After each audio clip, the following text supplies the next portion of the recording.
In La Mancha, there lived a nobleman named Alonso Quijano who, obsessed with books of chivalry, lost his sanity and believed himself to be a knight-errant destined to revive glorious times.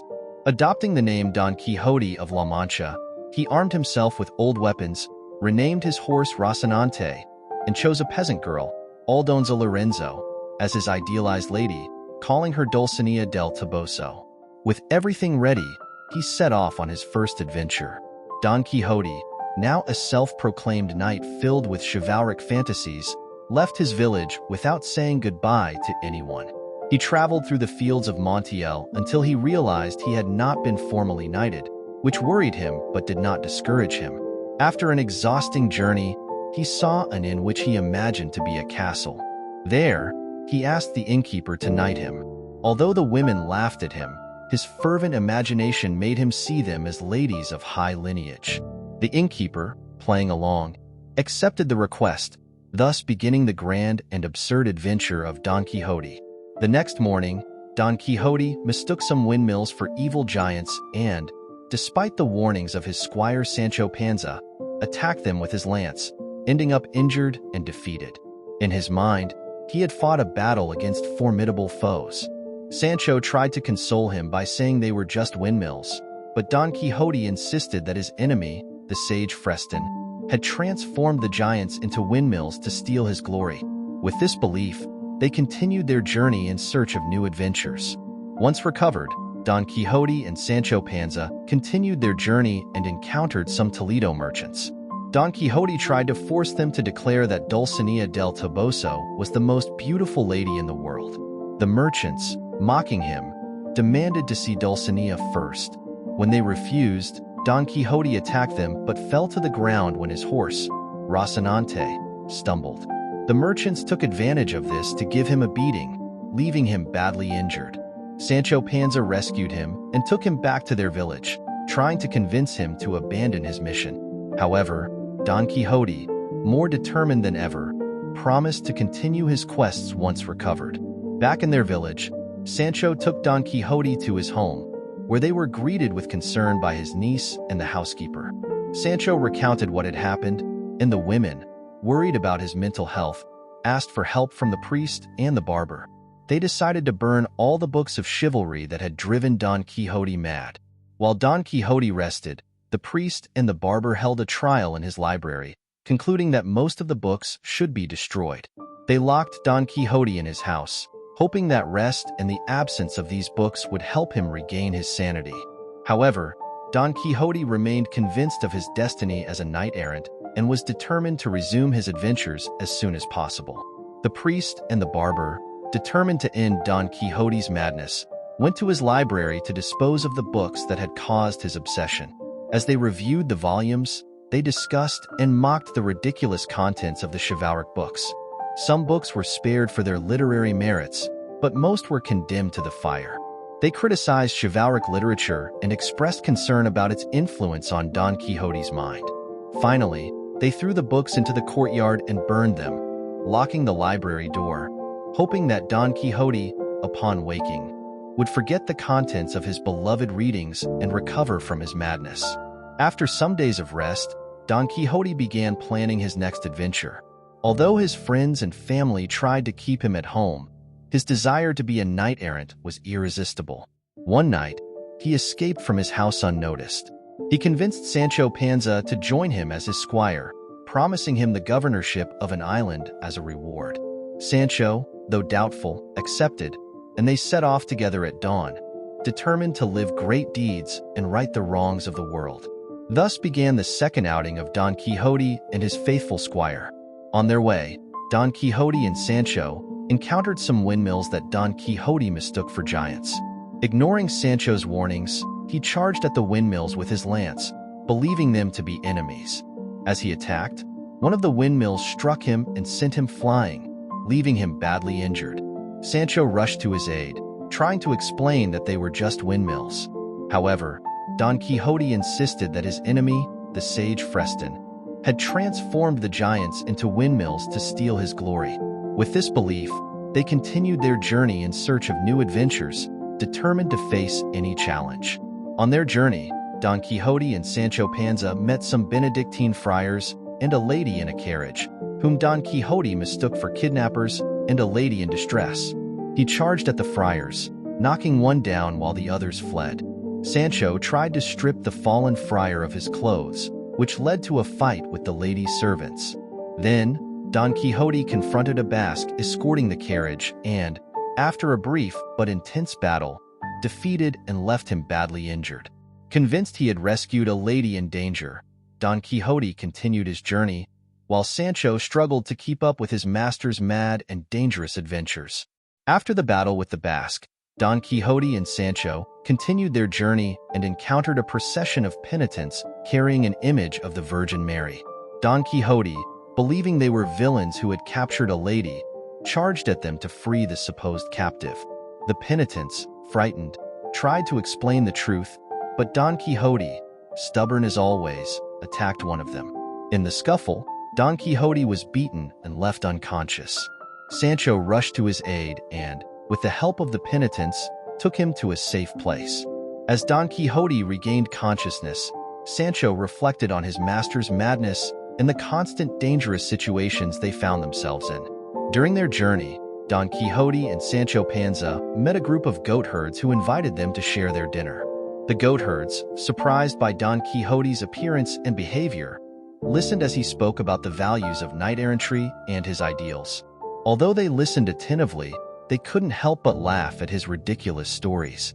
During dinner, a goatherd played the bagpipes and sang a melancholic song about lost love. Moved, Don Quixote gave a passionate speech about the lives of goatherds and knights-errant. In the end, he thanked them for their hospitality and retired to rest, convinced he had left a profound impression on his hosts.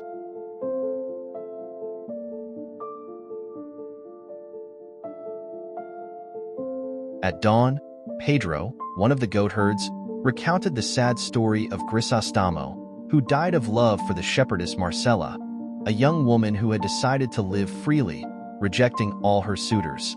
At the funeral, while the shepherds debated Marcella's responsibility, she appeared and defended her right to live without ties, impressing everyone, including Don Quixote. After her speech, Marcella retreated to the forest, and although Don Quixote wanted to follow her, he was stopped by the shepherds and Sancho. After the burial, Don Quixote delivered a speech defending Marcella's freedom, which was met with mixed reactions from those present. They continued their journey, facing new misadventures, including an attack by Yanguesans after a misunderstanding with Rocinante and a commotion at an inn that Don Quixote mistook for a castle. Despite the adversities and beatings, Don Quixote remained steadfast in his mission, while Sancho, though doubtful, stayed by his side. Along the way, they encountered pilgrims and a funeral procession, where Don Quixote, confusing the situation, caused more chaos. Finally, upon arriving at a place with a deafening noise, Don Quixote decided to investigate, demonstrating his bravery, while Sancho followed reluctantly. When they came across a chain gang, Don Quixote, outraged by their situation, decided to free them, reaffirming his commitment to protect the oppressed. Continuing their journey, Don Quixote and Sancho met a series of unfortunate characters who narrated their own tales of misfortune. Don Quixote, always willing to listen and offer his help, was compassionate and determined to correct the injustices they had suffered. However, the solutions he offered were often as fantastical as they were impractical, and Sancho began to doubt the effectiveness of his master's interventions. Determined to seek new adventures, Don Quixote and Sancho ventured into the Sierra Morena, where they found a suitcase with money and love letters. Following the clues, they found Cardenio, a hermit betrayed in love, who shared his sad story. Don Quixote promised to help him regain his honor, leading them to new and dangerous adventures. In the Sierra Morena, Don Quixote performed acts of penance for Dulcinea and sent Sancho with a letter for her. Sancho met with the priest and the barber, who devised a plan to bring Don Quixote back to the village with the help of Dorotea, disguised as a distressed princess. Back at the inn, Don Quixote, confused by his delusions, believed the inn was under attack by giants, causing a disaster with wineskins. Despite the constant humiliations, Don Quixote remained steadfast in his mission, and Sancho, though skeptical, continued by his side. During their stay at the inn, they encountered other characters who shared stories of love and bravery, inspiring Don Quixote. Resuming their journey, they faced new misadventures, including an altercation with shepherds and a trick to bring Don Quixote back to his village. Despite the difficulties, Sancho continued to support his master, hoping that one day his sacrifices would be rewarded. On their way, Don Quixote and Sancho reunited with the shepherdess Marcela, who continued to live freely despite the criticism. Don Quixote offered to protect her, but she, grateful for his offer, assured him she could take care of herself. Don Quixote admired her strength and independence, promising to always respect her, while Sancho began to understand true nobility.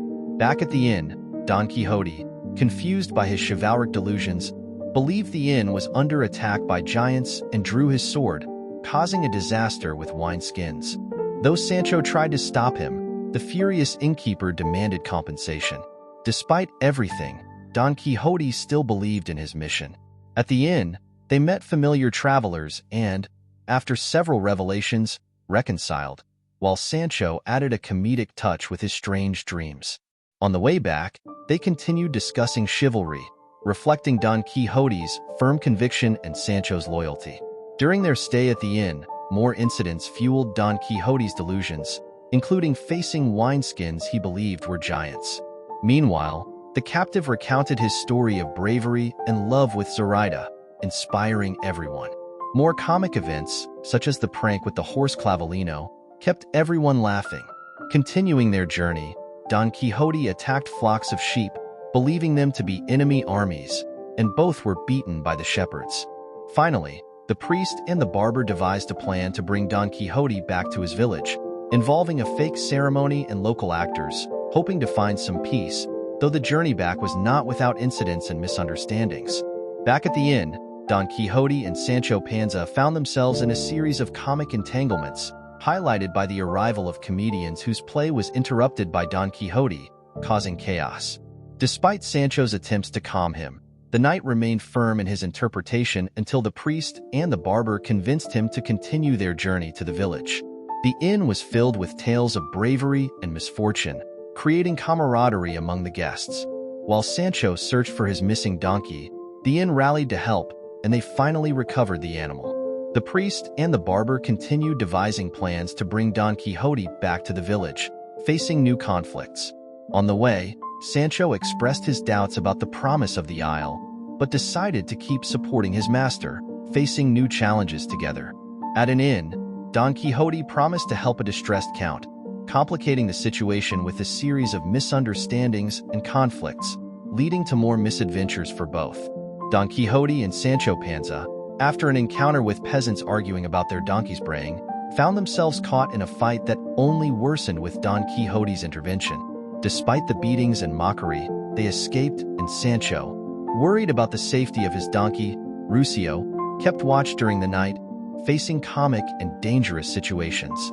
Meanwhile, Don Quixote was ridiculed by merchants and, though he tried to defend his honor, was overwhelmed until Sancho rescued him. In their last stop before returning, at an inn, they faced more mockery and misunderstandings, resulting in another fight. Returning to their village, they were greeted with surprise and relief, though Don Quixote continued to dream of new adventures.